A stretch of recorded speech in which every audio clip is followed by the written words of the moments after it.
L'attore agrigentino Gianfranco Iannuzzo ha incontrato i ragazzi dell'associazione Aquarinto di Presenza e dialogato con loro. L'iniziativa è stata conseguente a quella fatta via Skype, che per motivi di pandemia non è stato possibile farla di presenza. Gianfranco Iannuzzo si è intrattenuto con loro ricordando come la nostra città venera un santo nero, San Calogero, e che dell'accoglienza ne ha fatto sempre un motivo di interesse primario.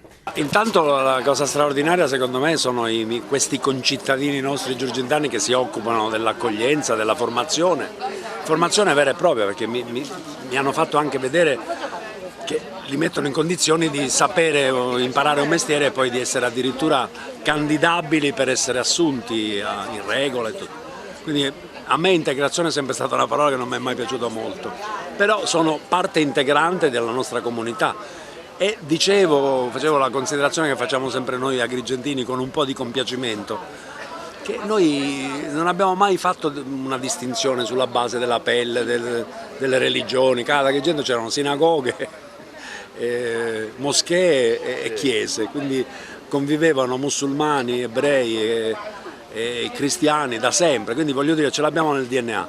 E poi dicevo ai ragazzi un po' come un esempio, diciamo, che ci toglie da questa loro grande paura che hanno ovviamente sulla loro stessa pelle del razzismo, della discriminazione. Noi veneriamo un santo nero che è San Calò, quindi proprio non sappiamo nemmeno cosa sia, anzi lo dico ovviamente con un pizzico di compiacimento da siciliano e da giurgentano, e noi dal confronto con gli altri popoli siamo diventati quello che siamo.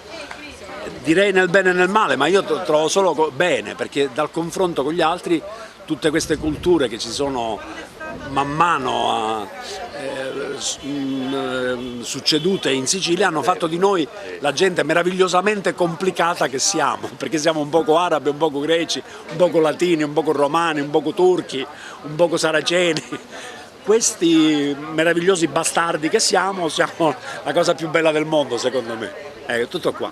Sì, allora Gianfranco ha manifestato veramente il piacere di incontrare i nostri ragazzi per conoscere la loro storia e soprattutto per capire un attimo che cosa ci fanno questi ragazzi qua quando richiedono asilo. Oggi è un bel momento di integrazione, di amicizia e soprattutto di storie, di storie che ci accomunano, perché lui da Agrigentino se n'è andato, i nostri ragazzi hanno lasciato il loro paese per raggiungere l'Italia, ma per rincorrere soprattutto un sogno. Noi ringraziamo Gianfranco per la sua disponibilità e perché veramente come personaggio famoso ha veramente dimostrato questa sua intenzione di toccare con mano la realtà del richiedente asilo.